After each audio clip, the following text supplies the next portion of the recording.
15 से मैं यूनियन में कार्य कर रहा हूँ। तो सैन धर्मशाला कुरुक्षेत्र में ओबीसी समाज ने किया प्रदेश स्तरीय सम्मेलन, कहा जल्द हर जिले में प्रदर्शन कर सौंपेंगे ज्ञापन।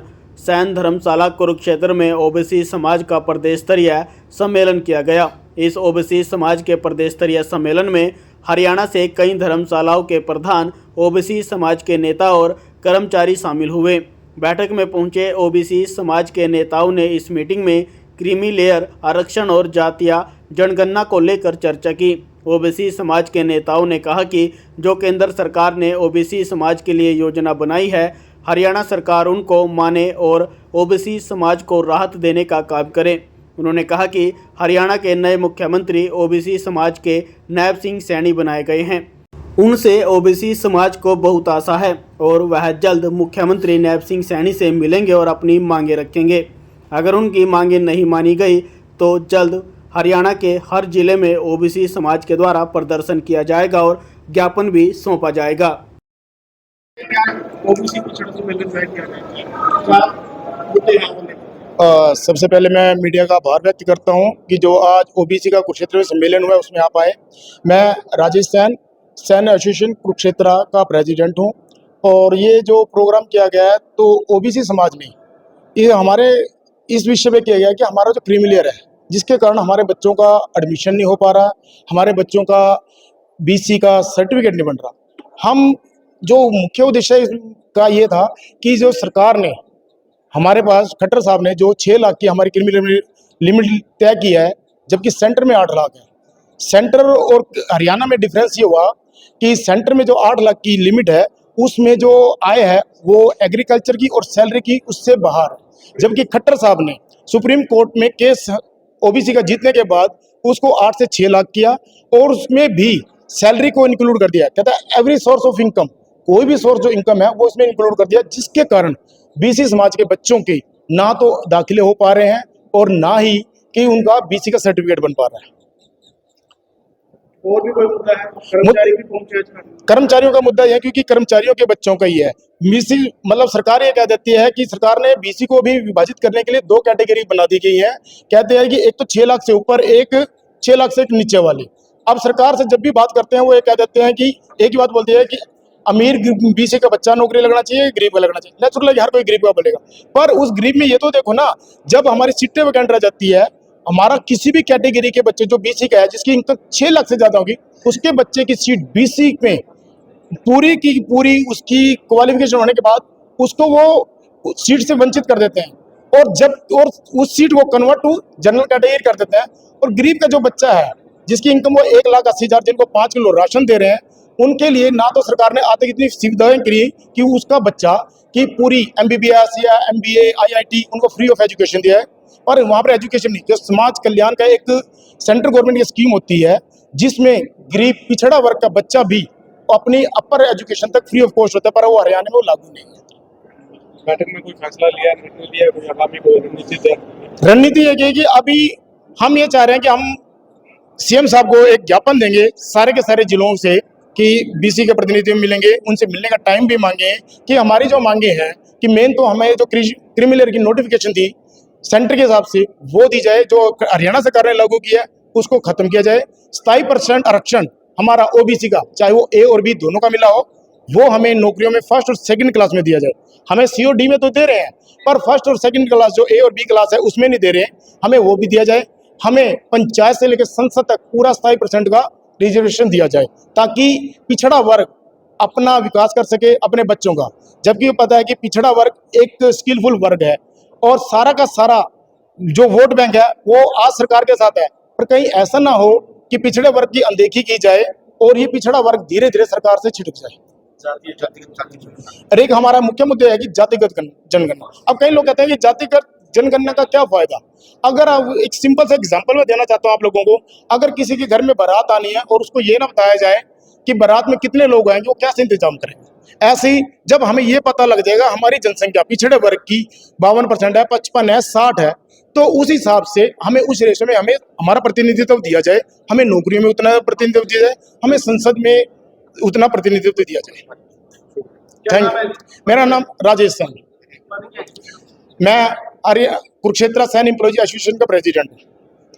क्या कहेंगे आज मीटिंग रखी? जो आज ओबीसी सम्मेलन रखा गया है, ये जो हमारा जो मुख्य उद्देश्य है, एक तो जो हमें पूरी तरीके से जो रिजर्वेशन है वो नहीं मिल रही है, दूसरा जो क्रीमी लेयर शब्द है इसको हटाया जाए। और क्योंकि दूसरा क्या है कि हमारा जो आ रहा है, एक तो कृषि और एक सैलरी इनकम जो सेंटर में नहीं है, वो सेंटर में इंक्लूड नहीं होती, इनको छोड़ के जो हमारी जो इनकम है वो आती है, इसको जो कृषि आयक और इसको बिल्कुल इसको ख़त्म किया जाए, ये हमारा उद्देश्य है, ताकि जो हमारे बच्चे हैं, जो ओबीसी के बच्चे हैं, वो पूर्ण रूप से जो रिजर्वेशन है उसका वो फ़ायदा ले सके। जो आज का जो सम्मेलन है ये किया गया, जिसमें हम हरियाणा भर के सिरसा से, हिसार से, रोहतक से, भिवानी से, अम्बाला से, पंचकूला से, कई सभी डिस्ट्रिक्ट से हमारे जो साथी हैं वो आए हैं।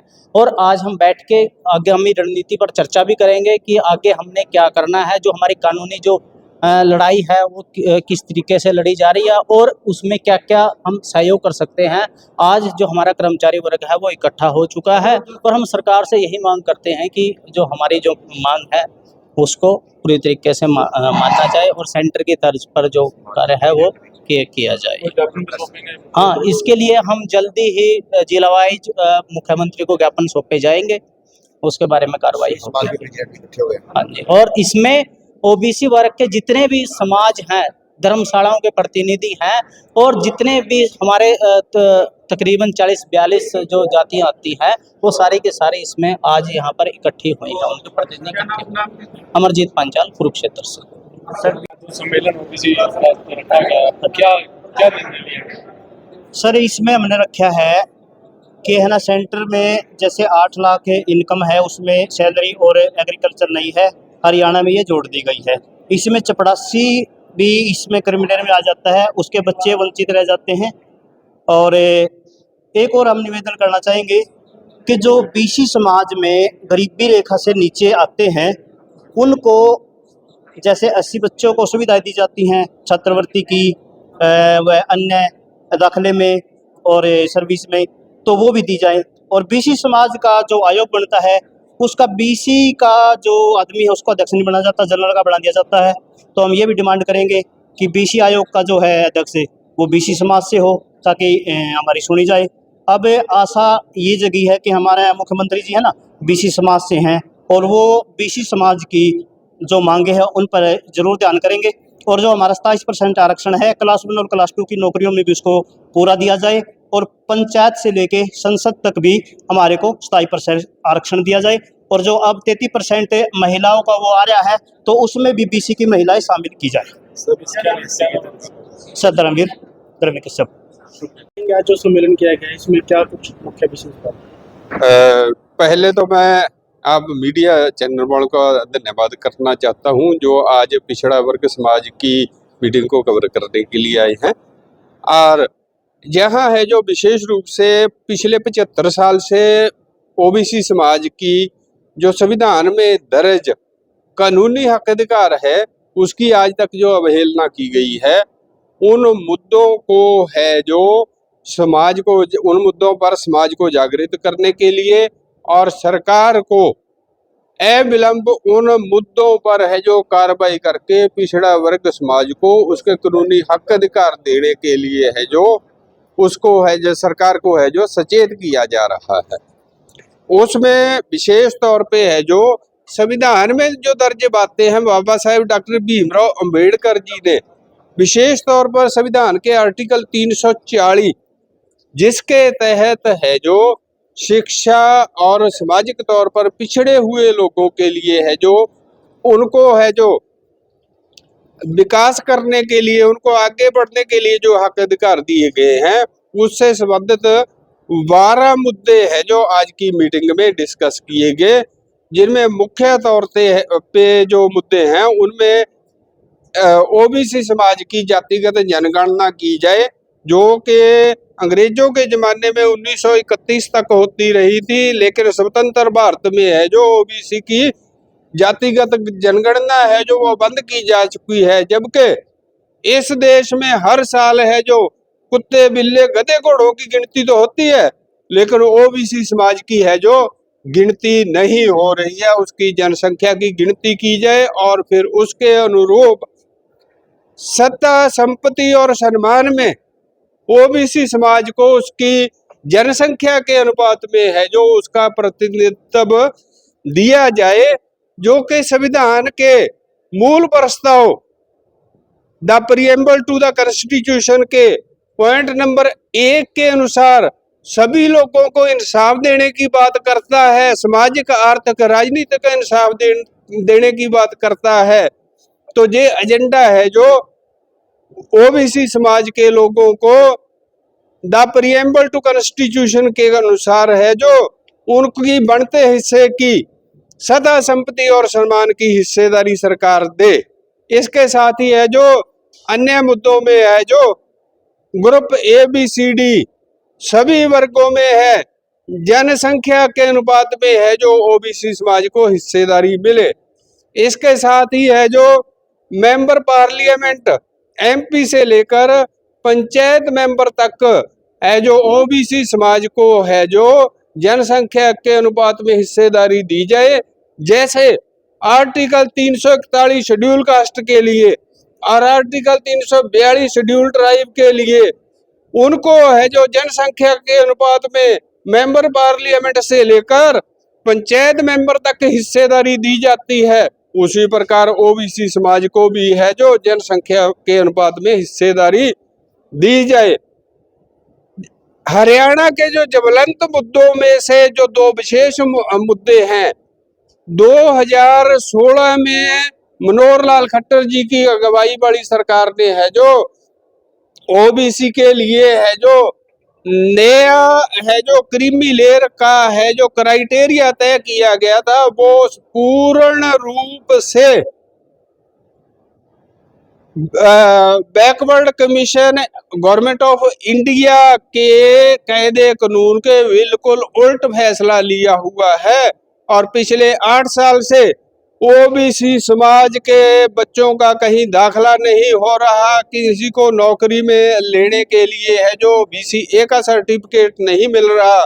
पिछले 8 साल से हरियाणा का ओबीसी समाज है जो 2016 की अधिसूचना जो सरकार के द्वारा BCA के द्वारा के लिए लागू की गई थी, तो उसके कारण है जो बैकवर्ड समाज है जो हरियाणा का खून के आंसू रो रहा है पिछले 8 साल से। और अभी वक्त आ गया है, इस साल अभी बच्चों के दाखले शुरू होने हैं। एक बार फिर हम सरकार को, हमारे मुख्यमंत्री नैब सिंह सैनी जी को निवेदन करना चाहते हैं कि 27 तारीख को जो मीटिंग होने जा रही है मंत्रिमंडल की, उसमें फौरी तौर पर फैसला ले कि जो क्रीमी लेयर की अधिसूचना है उसको रद्द किया जाए और उसके साथ साथ फौरी तौर पर है जो 27% रिजर्वेशन है जो वो क्लास 1 और क्लास 2 में 27 तारीख को मंत्रिमंडल की होने वाली मीटिंग में है जो फैसला लेना चाहिए सरकार को। और इसके साथ साथ है जो अन्य मुद्दे हैं जो जिसमें है जो मुख्य रूप से है जो कर्मचारी वर्ग है, जैसे शेड्यूल कास्ट, शेड्यूल ट्राइब को है जो प्रमोशन में रिजर्वेशन मिलती है उनकी जनसंख्या के अनुपात में। हमारी मांग ये भी है कि बैकवर्ड क्लास को, ओबीसी को है जो उनकी जनसंख्या के अनुपात में है जो प्रमोशन में है जो रिजर्वेशन मिलनी ही चाहिए।